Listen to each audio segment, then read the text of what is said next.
So I'm Dr. Lori Dalton. I'm the director-curator of the Acadia University Art Gallery, and I'm also the curator of the exhibition Alone.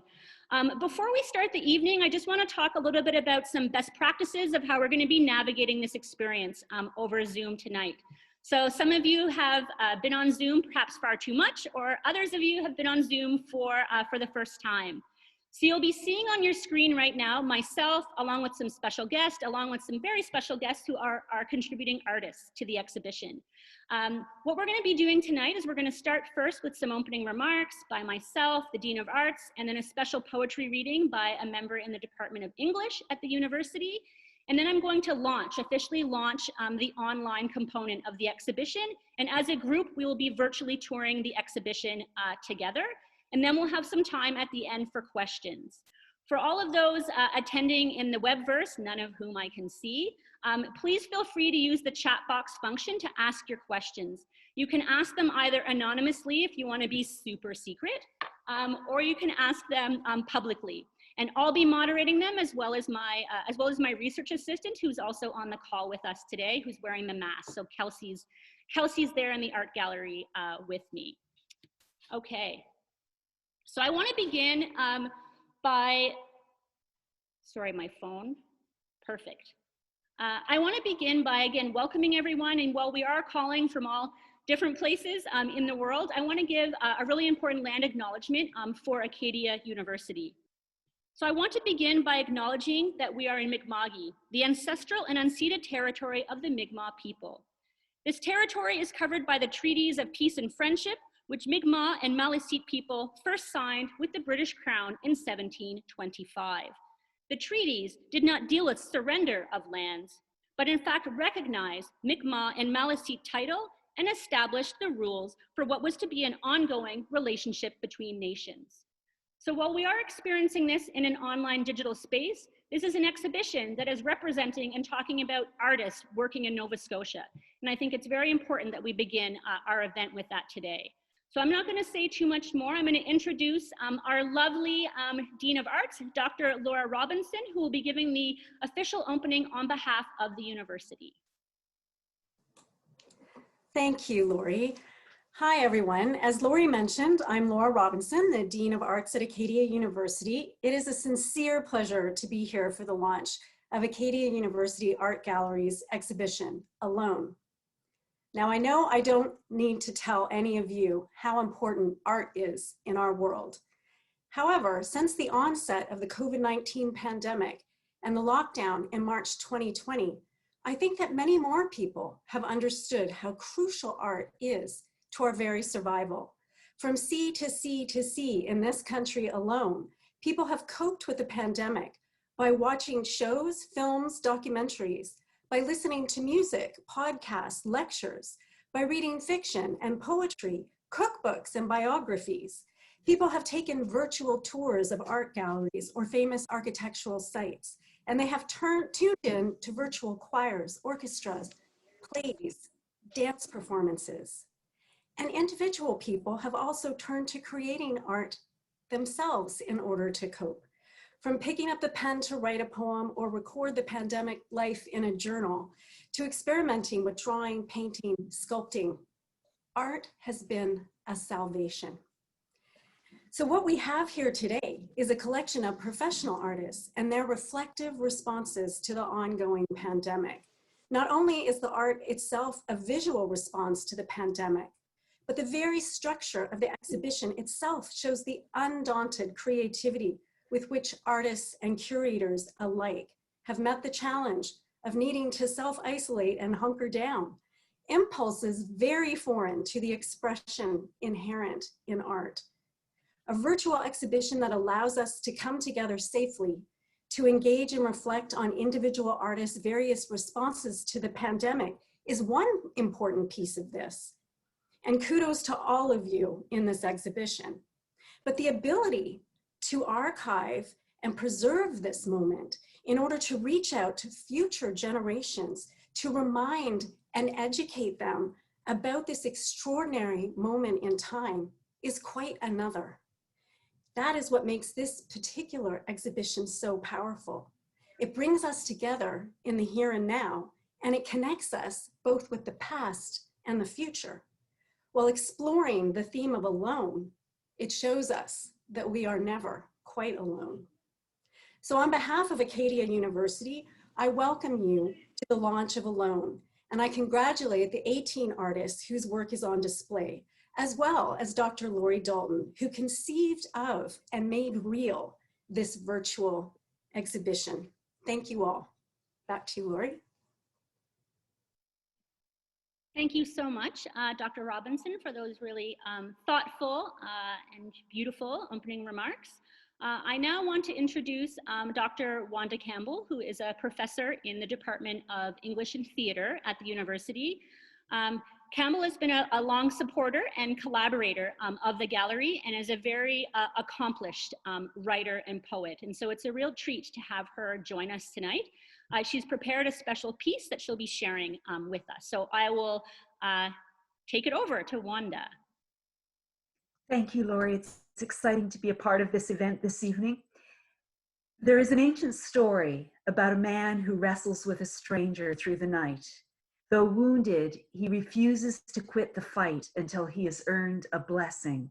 Writers, including Melville, Rilke, and Dickinson, have interpreted this story as a parable for how we become more human and how we make art, two themes at the heart of this exhibition. My poem speaks to the old story and the new struggle. Face to face, of late your pillow has been stone, your dreams haunted by ladders missing rungs. You struggle with the stranger, sinews glisten pale with sweat, optics are crushed to powder underfoot. Your breath is ragged in the hollow dark. This night is the longest of the season, longing for olive oil to soothe sore muscles, worn and weary.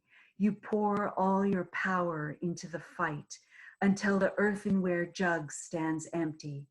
But your perseverance earns you a blessing, an angel's white handkerchief. See, there are your initials, monogrammed in blood. With the frustration that fell from your eyes like stone, build a cairn to remember. Daybreak is not over the edge where your hungry dragons dwell, but around the mine's corner. Press on towards those tendrils of dawn. You are not alone.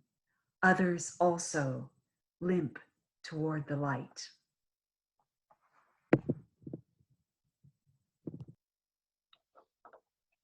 That was really beautiful, Dr. Campbell. Thank you so much for that really thoughtful and very generous share with us this evening. I know in the climate of online spaces, it's hard to kind of create these connections. And so I'm hoping that as much as possible, we can create a bit of an exhibition experience together this evening. So I'm going to talk very briefly about the exhibition, and then I'm going to launch the exhibition and kind of let it, let's say, perhaps speak for itself. And then we'll have some time for discussion at the end. So the exhibition, as Dr. Robinson noted, is called Alone at Acadia, and it represents the work of 18 contemporary Nova Scotian artists. This exhibition was conceived quite some time ago, actually back in the summer of 2020, when the initial call for artists came out. I was optimistic to get a lot of submissions from artists, but I was also quite surprised by the amount of submissions that we received. So the gallery received over 50 applications, all of which were very nuanced and very thoughtful. And it was a very difficult process as curator going through those and deciding for this exhibition. And so you'll see, hopefully, when we tour the virtual exhibition, that there's some really interesting crossover themes and connections among the 18 artists that are on view. The exhibition was originally conceived to both be a physical exhibition in the gallery and also an online exhibition. The physical exhibition, as the pandemic dragged on and as protocols remain in place for the university still remains closed to the general public.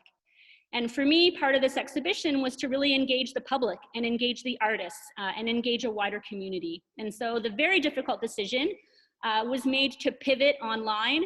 I did an interview this week and I said pivot was one of my new favorite hated words because it's used all the time. And so the online format provided a really interesting challenge for all the artists, right? We were all working in this new format together. And also a really big challenge for myself as a curator. I'm really used to working with physical objects and working with my physical space. And the relationship that happens when you put an artwork next to another artwork, the conversations and the symbiosis that happens within that. So this online virtual exhibition that was literally built from the ground up. So I designed the walls and the wall coloring and all those things and the placement of the artwork. And so it's been a really fantastic learning experience, but also a very long one. It's really important for me to also thank my wonderful students that I have working for me in the gallery. One can imagine the amount of coding and tagging that you need to do when you're working in an online space. So I want to thank my two student assistants that have been helping, as well as my research assistant, Kelsey, who's on the event with us tonight that will be helping to moderate questions. So I think it's really important to acknowledge not only the help of all the artists and their great work, because we would not have a show, but also all the students and the many hands that go into creating a project like this. So I thank you all for attending, and we are now going to launch we're going to launch the exhibition. So what I'm basically going to be doing is screen sharing, and then we're going to be entering this virtual space. This virtual space and all its related programming will be available after this, but tonight I kind of wanted to make it the first anyone's seen it. So none of the artists have seen this. I have seen it far too much. And Kelsey got a little bit of a sneak peek today. So this is going to be a new experience for all of us involved tonight. So thank you so much.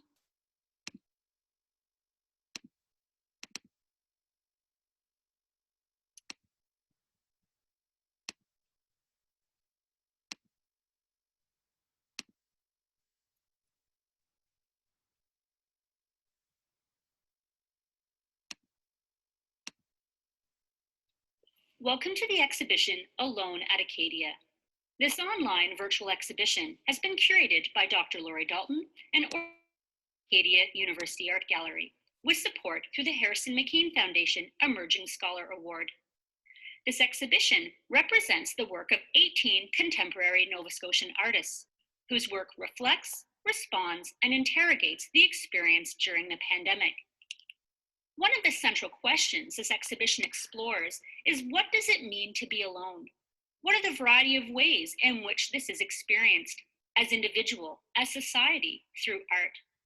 This is an exhibition about the multitude of responses, reflections, and experiences during this time. As you navigate through this exhibition, you will see that some artists have created works that respond directly and figuratively to COVID-19, while others take more conceptual and abstract approaches. This exhibition provides an opportunity to celebrate the work of Nova Scotian artists and provides a capture to this historic moment in time. Please join us for a tour of the artists in the exhibition.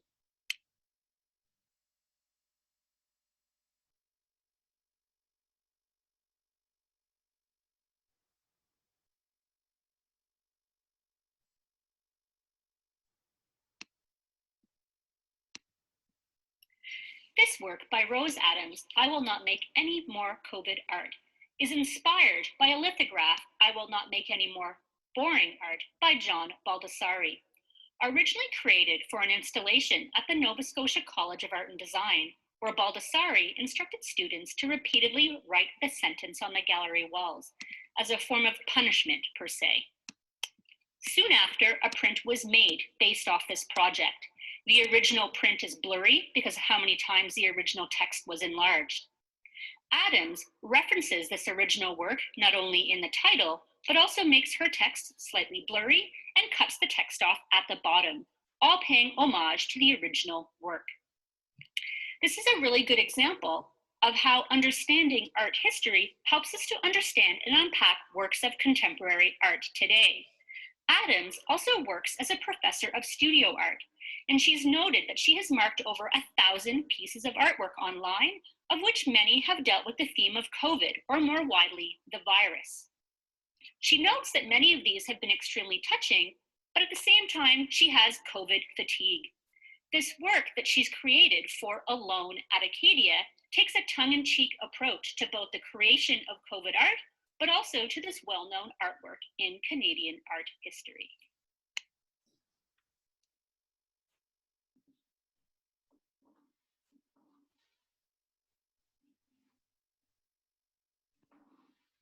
This work by Celine Gabrielle, its category is 2020 realness. Gabrielle, as an artist, is very inspired by pop culture and pop art. During the pandemic, like many of us, she was exploring ways of how to get through the monotony of the day-to-day. One of the things she turned to was RuPaul's Drag Race, and she began to binge watch it. She was really inspired by the color, the creativity, the comedy, the ingenuity, the fashion of this particular TV series. Gabrielle decided to create a work in which she used a family member as model, wearing a heavily brocaded mask. As Gabrielle notes, quote, pandemic glam, gloves and a mask, but make it fashion, end quote. This is also a very particular example of not only drawing from pop art traditions, but also an example of hyper-realism in creating art.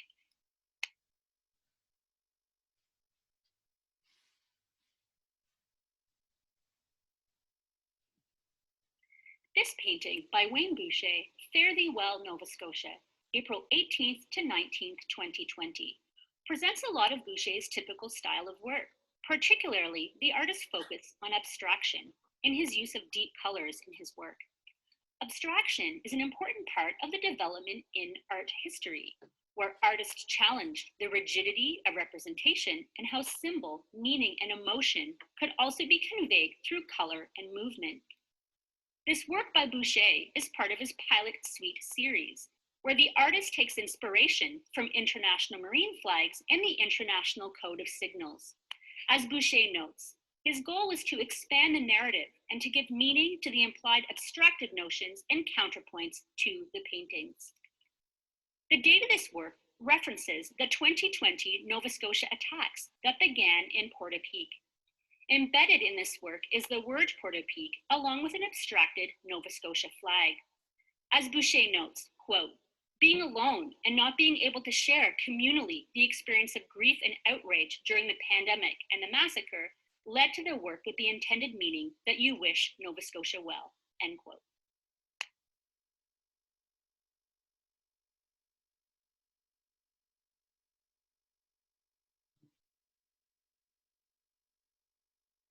This work by Laura Kenny, We Will Remember Them, is an example of rug hooking.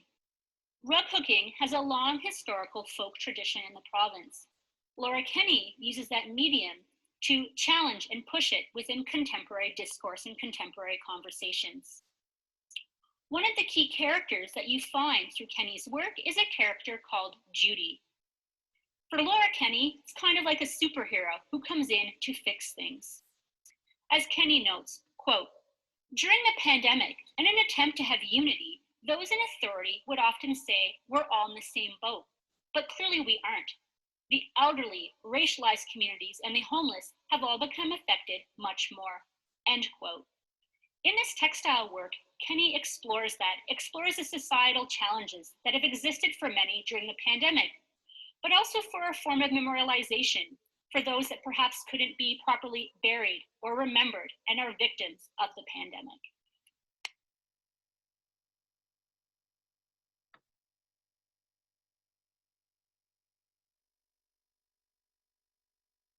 This work by Christopher Webb, Boat in a Cradle at Calvary, It's Not Time to Quit, explores one of the central themes that runs through the artist's work, which is an exploration of spirituality and morality. As the artist notes, quote, it was during this time my friend and frequent collaborator, Reverend Dr. Leonard J. Anderson, preached a sermon based upon biblical scripture, Acts 16-19 to 31, titled, It's Not the Time to Quit. His text is used in the background of this work. One of the unwritten comments he made was, my downtime is my prep time for my prime time.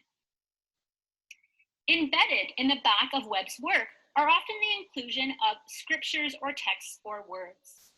This idea of underlaying is a really important aspect when we explore contemporary work. that artists often want to push ourselves beyond the surface image and the different representations and conversations that are happening within and underneath.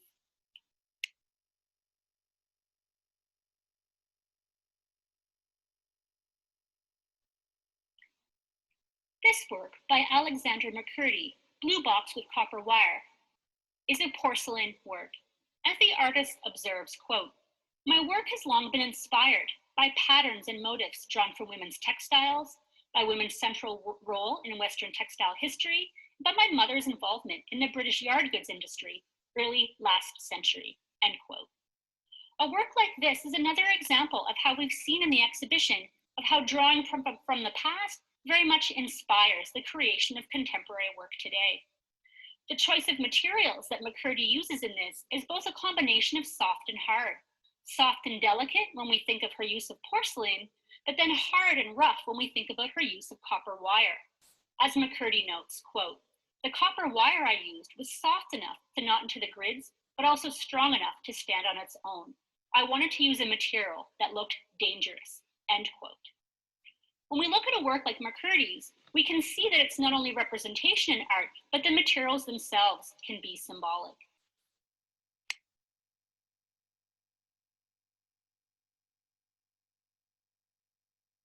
This work by Annick Gaudet is a video work and is entitled Bare. As Gaudet notes, quote, "The sublime emptiness of wilderness seemed to me a perfect depiction for this isolation. The word bare is a homonym. Its meaning has two folds, the noun for the animal as well as the verb to bear," end quote.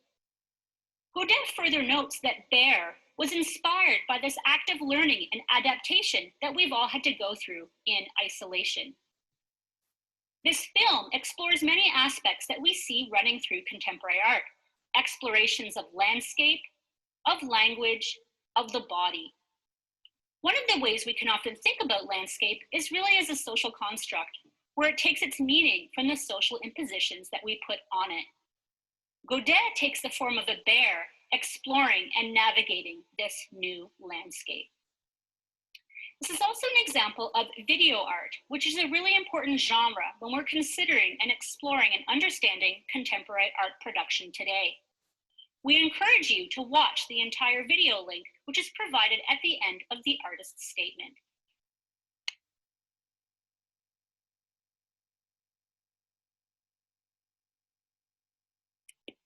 This work by Mia Turnbull, Woven, Coming Undone, is a photograph of a series of woven masks created by the artist. This is part of a larger body of work where the artist is exploring their identity through masks, photography, and other digital works. As Turnbull notes, quote, "Throughout history, masks have had a bridge to the spiritual world in many cultures because of their power to conceal, yet reveal so much about our inner world. It is a very exciting medium to be working with while exploring that potential. The hope is that even though I am making self-portraits, people will see themselves reflected in the ideas and relate to them," end quote. The artist uses her experience and her creation as a way to explore and unearth her own self-identity.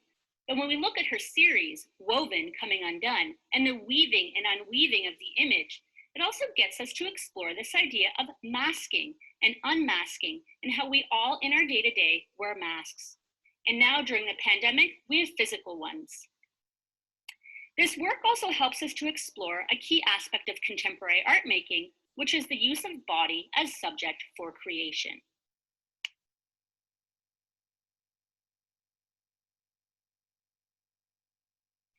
This work by François Gaudet, Acadian Breakdown, Pandemic Visual Diary, explores the artist's experience during the pandemic. As Gaudet notes, quote, "While self-isolating and staying the blazes home, I started a visual diary that always began with the same black and white photograph of my face. This autobiographical series helped shape my days and turned darkness into light," end quote. François Gaudet in his art practice not only explores elements of his personal identity, but is also really interested in using and incorporating materials of the everyday. Anything from vinyl records to found materials to a variety of different paints and digital applications. The work that we're seeing in the exhibition alone is what Godet refers to as digital stitching, where the artist has taken an amalgamation of his portraits and overlays of his portraits and has digitally stitched them together. For him, the artist is drawing parallels with the art of Acadian quilt making, but also the unique folk traditions that are relying on rhythm and repetition to tell an engaging story with narratives. This work in the exhibition is also a really important element when we're exploring contemporary art in the role of identity exploration and autobiographical explorations.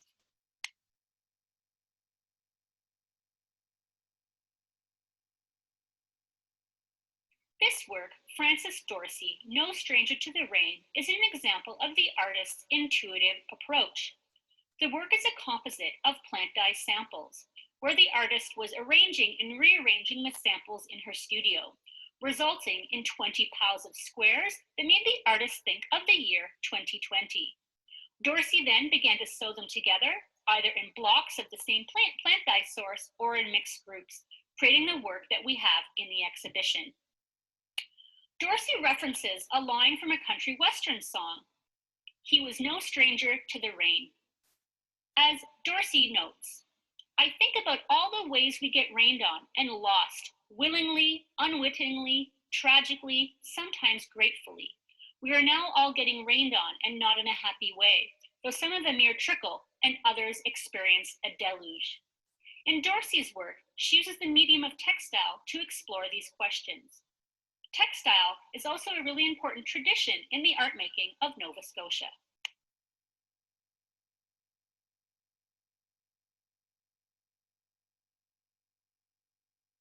This work by Louis Charles Dion is a durational performance work where the artist will be working on a Google Doc in which he will be translating Bocelli's work on sculptural representation of drapery from the Renaissance period.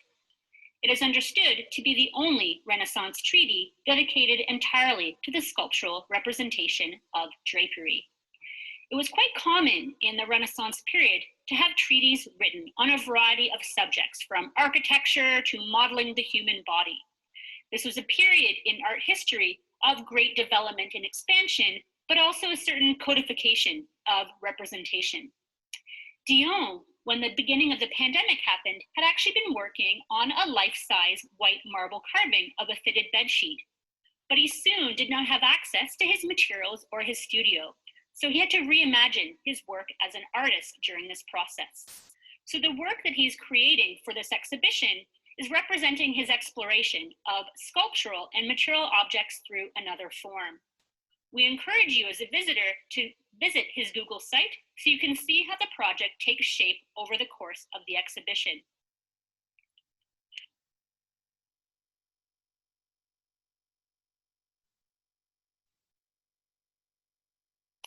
This work, It's in Our Hands, is by artist Brent Eisner. As Eisner observes, quotes, "Reflecting on how human contact is both needed but can also be dangerous, I realize that as independent as I am and not always comfortable with touch, that even I found myself missing hugs from friends," end quote. This work in many respects explores our need and our lack of touch that many of us experienced during the pandemic. It is also a work of mixed media in which the artist has included plastic fingers, Boston chestnut seed pods, and acrylic. The work itself emulates a microscopic image of COVID-19 and expands it within this object. In some respects, a work like this follows in a long tradition of surrealist objects in art history, which both create this amalgamation of images together that both attract and repel the viewer.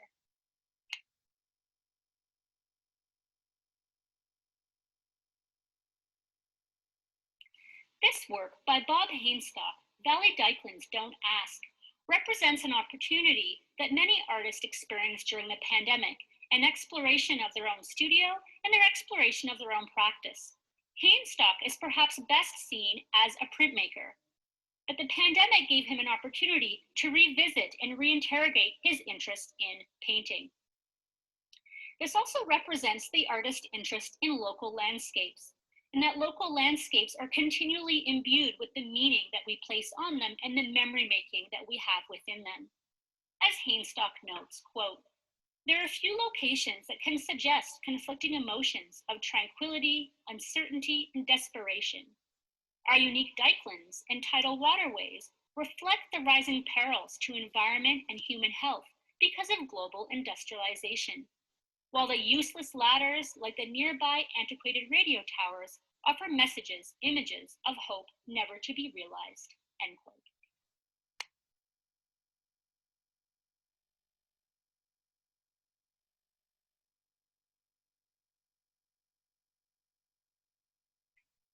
This work by Susan Took, Lost on the Marsh, Hiker on the Marsh, is a diptych. A diptych has a long tradition in art history, which signifies two works of art, often that are a companion to each other. Took notes in her work that landscape has been a strong undercurrent.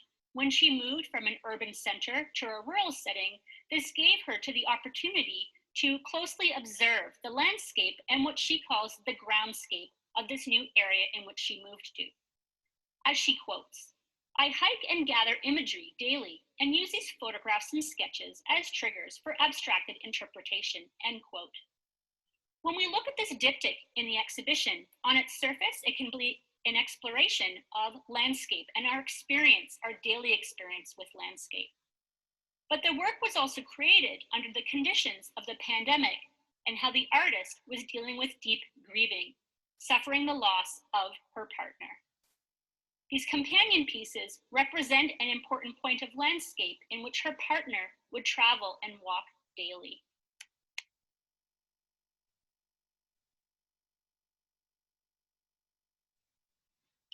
This work, Isolation by Basma Cavanaugh, is a great example of how mediums respond and reflect and inspire each other.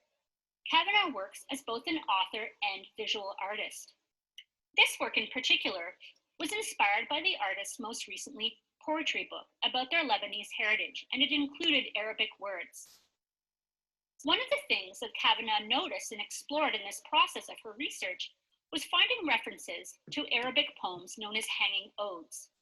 As Cavanaugh notes, quote, "It was difficult to learn much about these, but they were likely embroidered banners, possibly silk. The idea of poem as flag intrigues me. Reflecting on the pandemic, I wondered if people hung flags during plague-like times to let neighbors know if they were sick or well.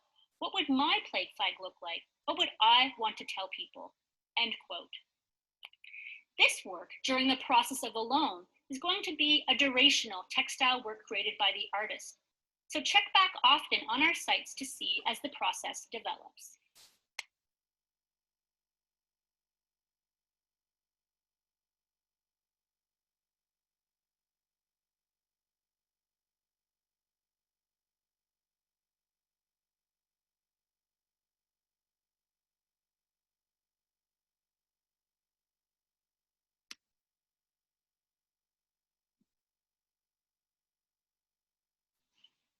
This work by Bill Shaw, called Plague Doctor, represents the artist's interest in both art and science.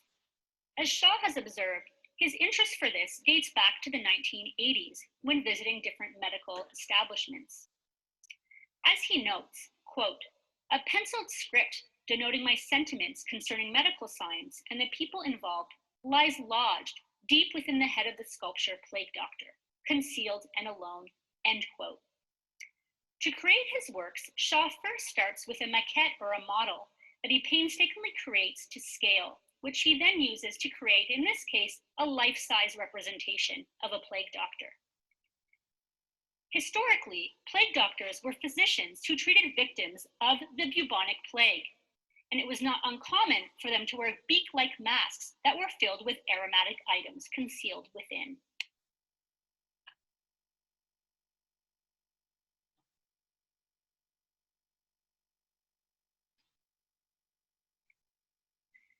This painting by Jeff Butler, Begone Fiend, COVID-19, represents at its center a figure on horseback.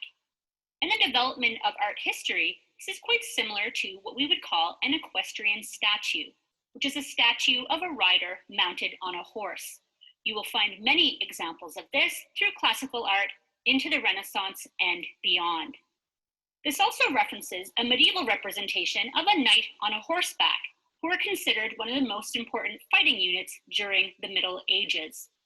What Butler has done in this work, however, is represented the figure on horseback is now someone dressed in PPE, a frontline worker, and holding a medical shield, talking about how one of the best ways in which we're combating COVID-19 is through our frontline workers. This work is typical of Butler's narrative style, in which he was selecting a theme and explores that theme from several angles.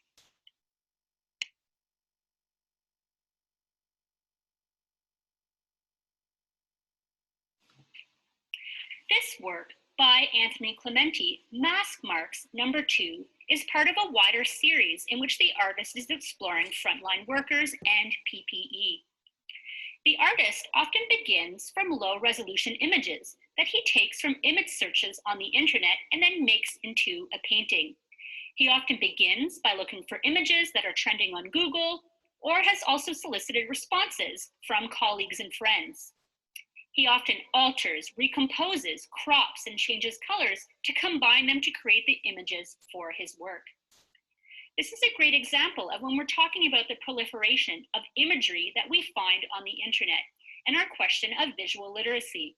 Often when we're looking at our computer screens, we blindly see images scroll across the screen. What Clementi encourages us to do is to stop and reflect and imagine these images in a different way. His work, the Mask Marks series, also takes as its subject matter frontline workers and the physical toll that PPE gear, such as masks, have on these laborers.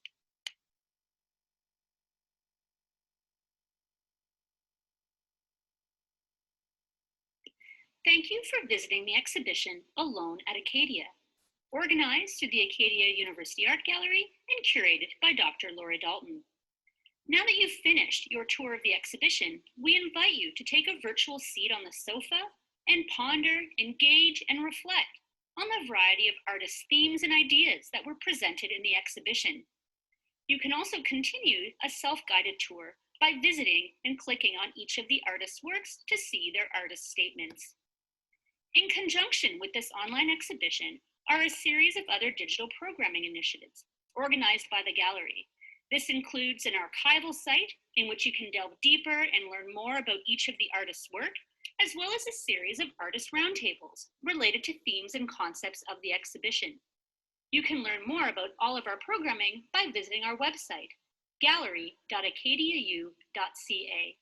You can also follow us on any of our social media accounts and follow the hashtag Acadia Gallery or hashtag Alone at Acadia. Thank you for visiting the exhibition.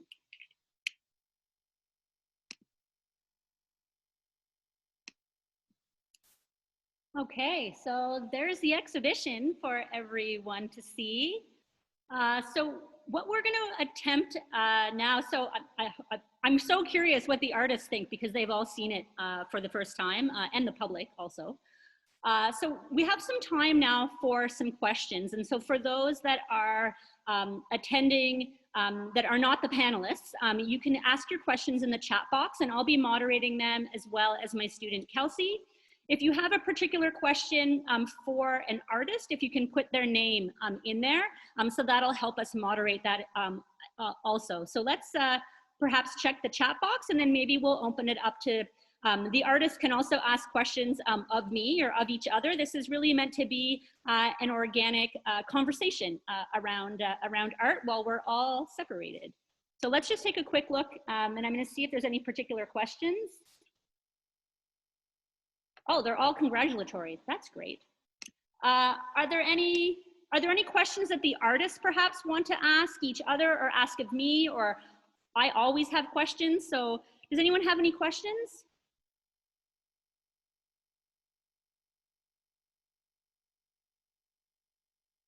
Okay, I'm gonna, I have a question for Rose because I know that she always has something to say. In a good way. My question for Rose is, so your work kind of, in essence, kind of started the beginning of the exhibition But I was really struck by your artist statement where you talked a little bit about how, you have a bit of, let's say, COVID fatigue. And one of the things that I was trying to explore in this exhibition, and I hope it came across, is that, there are some works in the exhibition that in many respects are directly about COVID, but many are more about this kind of nuanced kind of personal experience that one is having with COVID. So I'm just wondering, as an artist, but also as a teacher who's been looking, right, at so many assignments, what is your thoughts about this, fatigue, perhaps, that one might have with COVID art?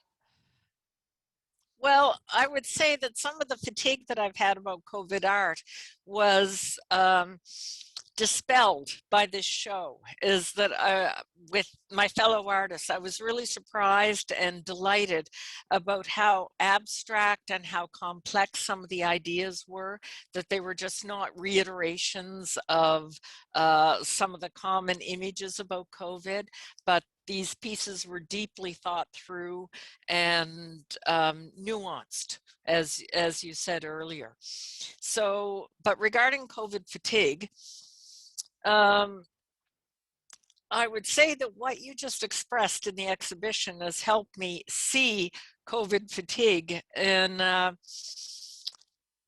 little more exciting way because of the level of the work. And I'm sitting here wondering, when I give my studio practice students project number 3, which is about COVID, and I was thinking of reframing it into how do you see the world after COVID in a positive way, that I would really like to have a link to this exhibition for them to see the work and the level of work. So that's kind of been a roundabout answer about the whole thing, but just to say that I'm really impressed by my colleagues' work in the show and the way that you have organized, and I was totally riveted by your commentary, Lori. So.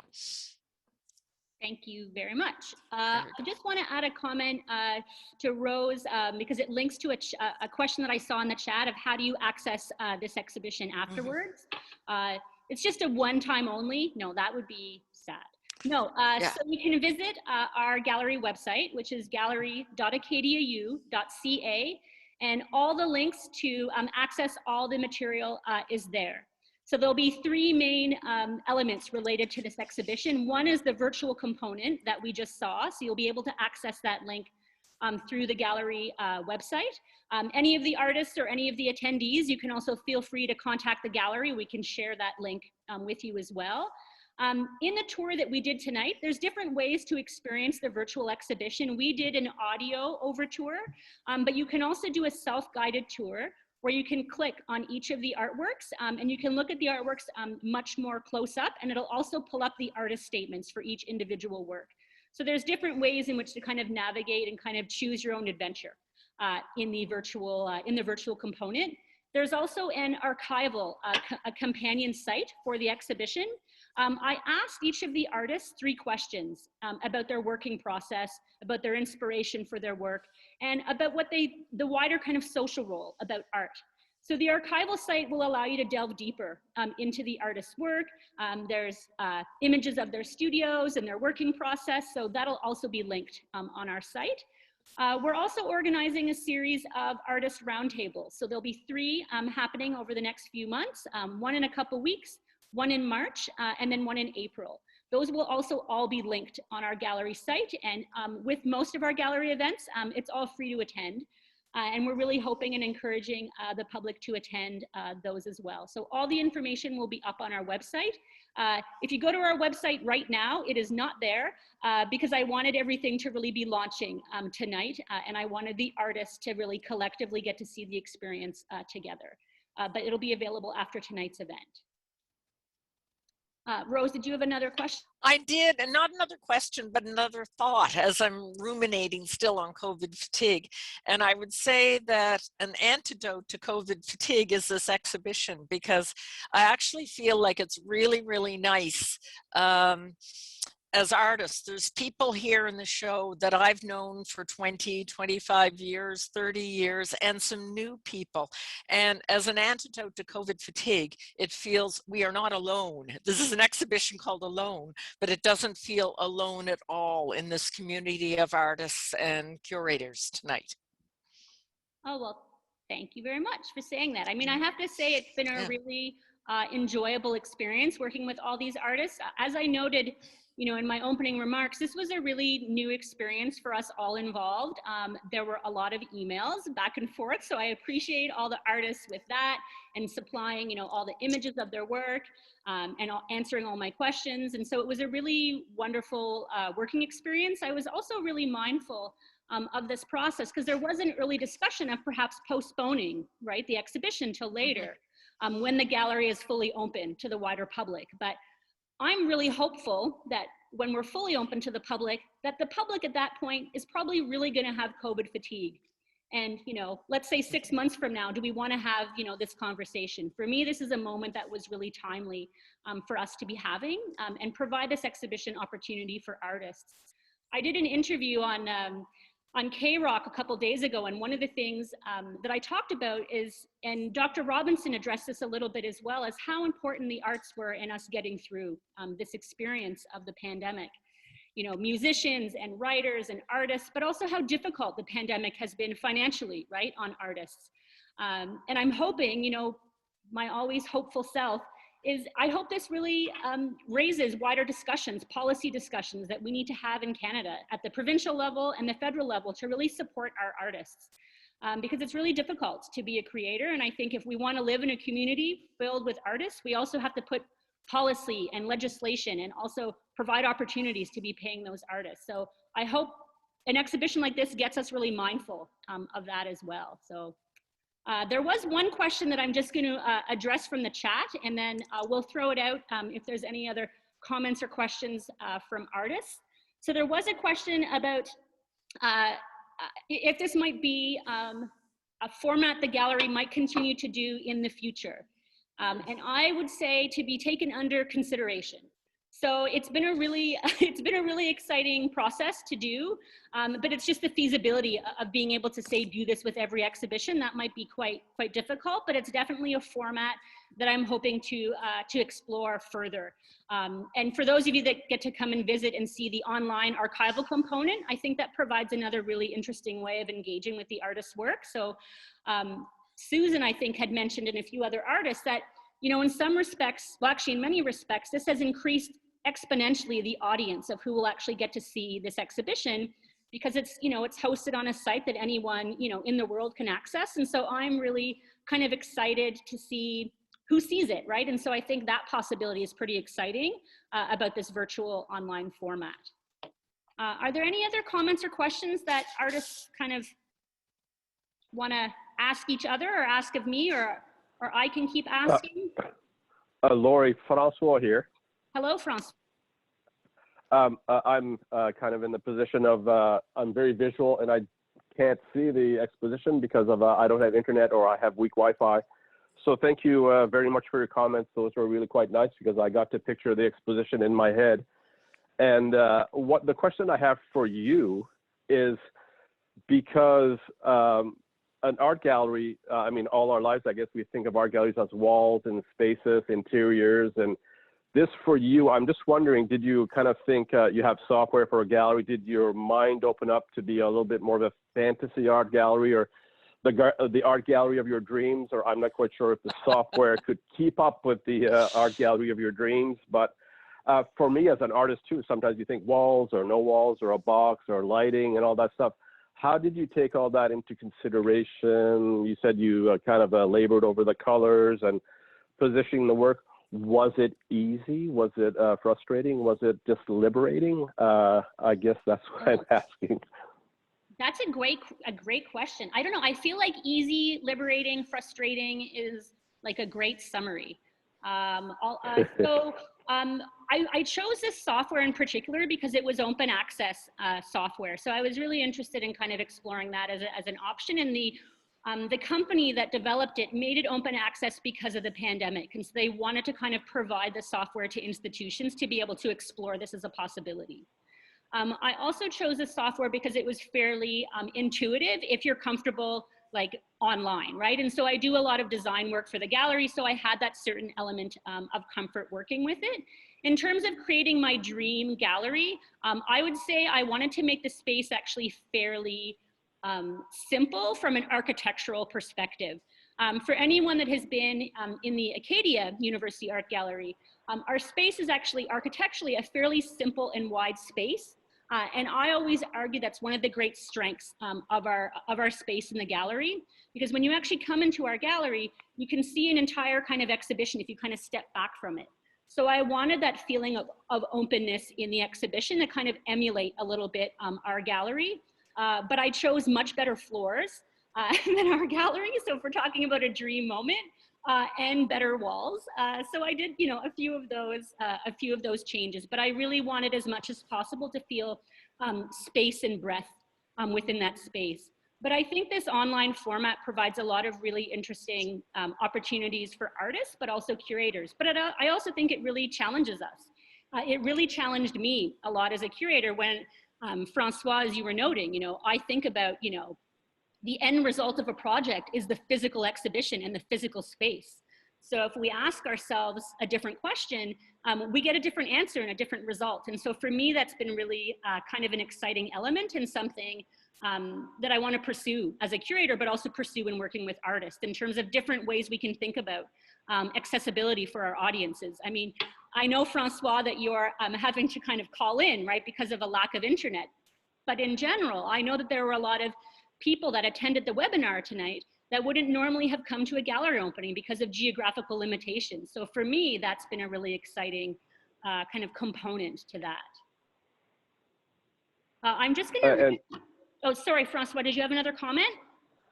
I have a question for any of the artists, if that's possible, because yes, of when we first talked about the exposition, it was going to be a physical exposition. So that got me thinking in a physical way of actually printing things, putting it up on the wall.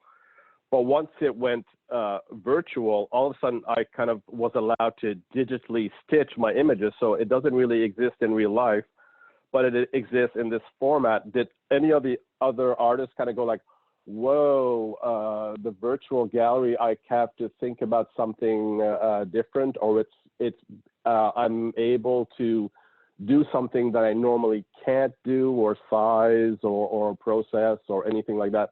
I'm kind of interested with that, because for me, it was like kind of exciting. I go, wow, I'm able to do something maybe a bit larger, a bit quicker, a bit different, something I could only kind of dream of in my head, and it was put up on the walls, which I probably couldn't have done financially.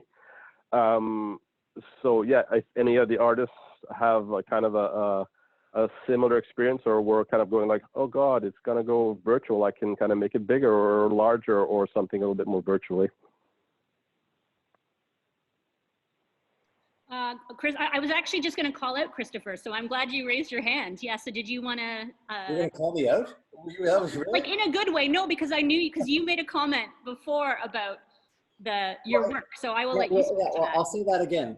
It won't be off the cuff, but it's a good point. I have the paintings behind me. I'm in my studio right now. The painting's 4 foot by 6 foot, so it meant that I didn't have to get it there, because there's no regular car that can support a 4 foot by 6 foot painting. So that's the first thing. But the other thing that's really interesting is the painting. Now I feel like I'm talking to Dr. Dalton, my first year prof at university. Like, I swear the painting was done on time. So like the painting was like the deadline. I hit the deadline. But the interesting thing is, for me, is because it lives in my studio, and I paint in different aspects of my studio, have different things going on. But full disclosure is, like, every few days I go back and I do things to it. So like, it's actually still a bit of a work in progress, and I still haven't varnished it yet, because it didn't go to the gallery. I didn't varnish it.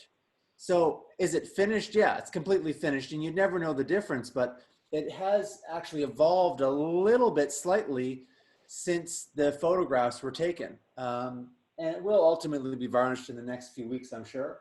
But that's kind of one of the interesting things about a show, because usually, as everyone I'm sure here knows that's exhibiting galleries before, that once the image goes to a gallery, it kind of takes on its new life. It goes to its new home. But in this case, it has gone to you and to the gallery to take on its life, but it's still here at the same time. So that's been an interesting dichotomy.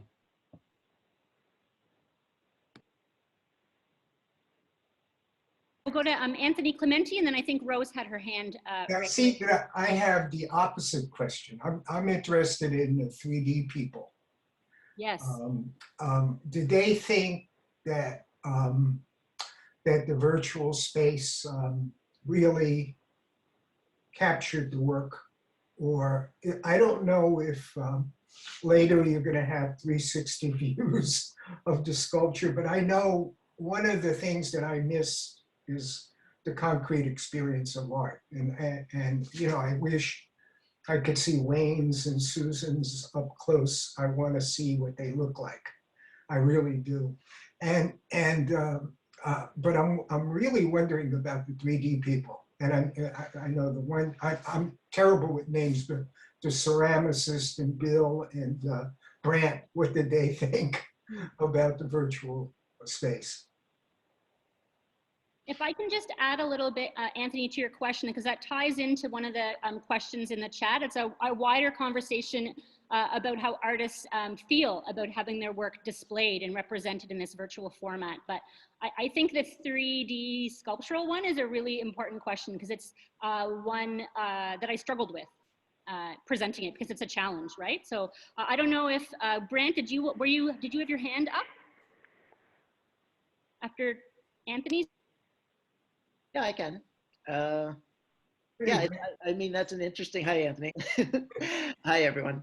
Yeah, I mean, that is, I think, a tricky one, just because with the sculptural 3D, you want to be able to walk around it and explore every nuance, and, it's not the same as it is in the front. Is there a front? I don't know. Trying to figure out how to photograph that in a way that made sense wasn't super easy, but I think at the same time, there is that part of it where having it as a photo, it changes it, but it still is what it is. But it also, so many more people do have access to it through this medium, who wouldn't necessarily go to the gallery and see it. So I don't know what else to say.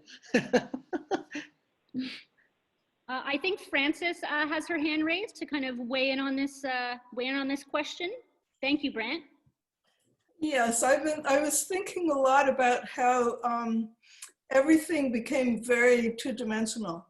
And well, I was looking at my piece as kind of dot patterns, and actually each of those 20 squares is made up of 9 smaller squares that are sewed together, and some are wool and some are silk and some are linen. So the textures and the weights and the layering are a big part of the physical presence of the piece.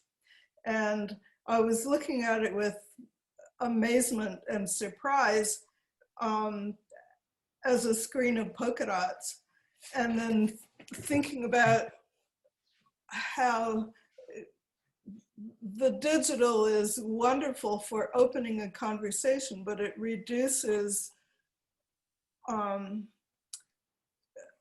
texture and weight and smell and touch to monotone. And it was very interesting looking at everyone's work, knowing the physicality of my work, and then layering the physicality of everybody else's work onto that sort of image on the monitor. It really changes the work. Yeah, I mean, as a curator, like, I absolutely agree. I mean, for me, one of the exciting things has been the possibility, I think, as Brent noted, about expanding audience and expanding access. Yeah. But like, I love, like, the tactileness of an object, right? And so it's been really sad for me to not like touch all your artwork.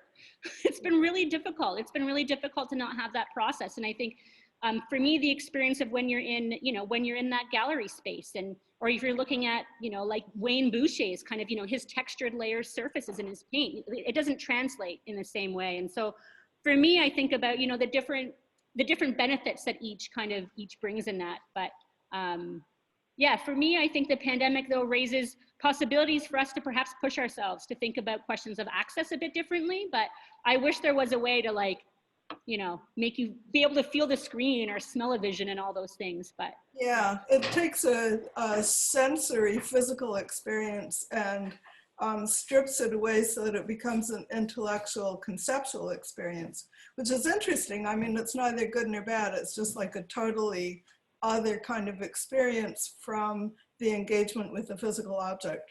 So I was amazed to sort of think about that and look at all of the work in that kind of, through that kind of filter. well, thank you for, those are really, yeah, I really like that comment you talked about, the shifting almost of your cerebral, right? And almost how you're processing the work.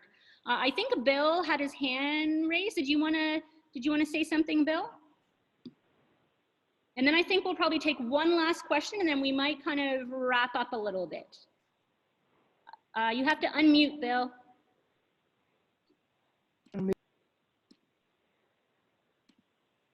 How's that? Can you hear me now? Oh, yeah.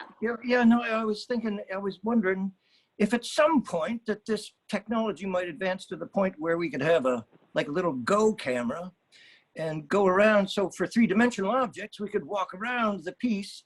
So then it could be presented in the gallery, in the virtual gallery, as something, so you could use a mouse to rotate the piece so you could look all around it, and from different vantage points, and that might resolve a lot more and kind of be a halfway measure between the actual and the virtual, sort of enhance the virtual experience. That technology absolutely exists. So you can do 3D digital modeling for exhibitions. Just in the scope and the timeline for this project, it wasn't possible. But if I was the Louvre, like no problem.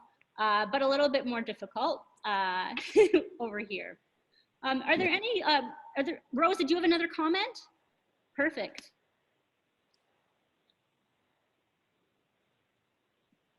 Unmute. Yeah, there we go. I wanted to go back to Francois' question about presenting the work digitally. And I wanted to say that I was a little disappointed to present it digitally, only because part of my piece was to present the print in a frame. Part of my research for doing this piece was to have a lot of conversations with Bob Rogers, who was the master printmaking instructor at NASCAD until very recently, and master printer at NASCAD in 1971. So when Gary Neal Kennedy decided to make a print of the John Baldessari, I Will Not Make Any More Boring Art, Bob Rogers actually made all the photographic plates. So when I was doing the research, Bob said, hey, I might have a 1971 circa Anna Leonowens frame in my basement that would just fit that piece, and that was what it was probably shown in. So he gave me the frame, or loaned it to me on extended loan, and I was hoping to show the piece in this older frame from 1971. So that was very much a part of the process for me that's now been a little lost in the digital. Okay. So I want to just invite Alexandra Mccurdy to speak. She was initially kind of on the attendee side, so I've brought her in. So Alex, did you have a comment? Yes, sorry. You just need to unmute. Hi. Hello. I just wanted I wanted to add on to Francis Dorsey's comment. I think that the 3D items in the exhibition were flattened out. And I think also, not as a detriment, but I just wanted to add this, the frame around the 3D objects didn't actually help them feel like 3D. It made them feel like they were flat. So I'm wondering if that is something that you could do. Is there any chance of you, probably it's too late, but if there is any chance of you removing that black frame around the 3D objects, it might help them to come alive again. That's a great comment. I can look into it for sure. Thank you. Yeah. Are there any last comments perhaps from the artist, the wider question that, you know, some of you have touched on, and a question that was from the audience about, you know, how do you feel kind of in general about having your artwork presented in a virtual gallery? Is there anyone else that hasn't spoken that would like to weigh in?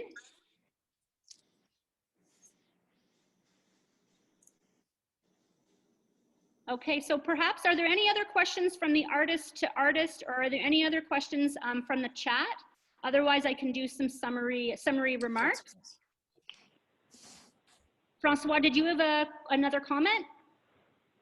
I'd like to thank you very much for the hard work. I think that's really brilliant, and thank you so much from the bottom of my heart, because of art saved my life, and in turn, by showing it, saves my life even more. So merci, thank you so much. Oh.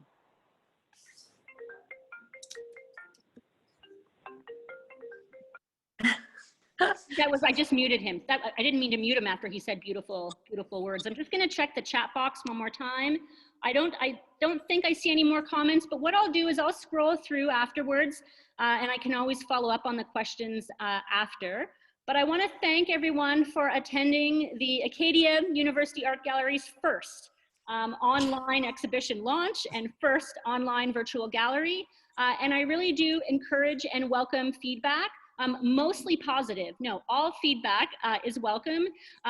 I really, welcome Alexandra's notes, and so anyone, please encourage and give feedback on the exhibition, and please also help to spread the word. We really want as many people to be able to engage with this exhibition and with this project. So thank you all for coming, and thanks so much for the artist. And for those in the chat room, just remember, we want to live in creative communities. We need to support our artists, and we need to build communities that foster that, which means paying them, and legislation and policy and all those really important things for our artists. So thank you so much to everyone. Yeah, thank you. So I'm going to end the session.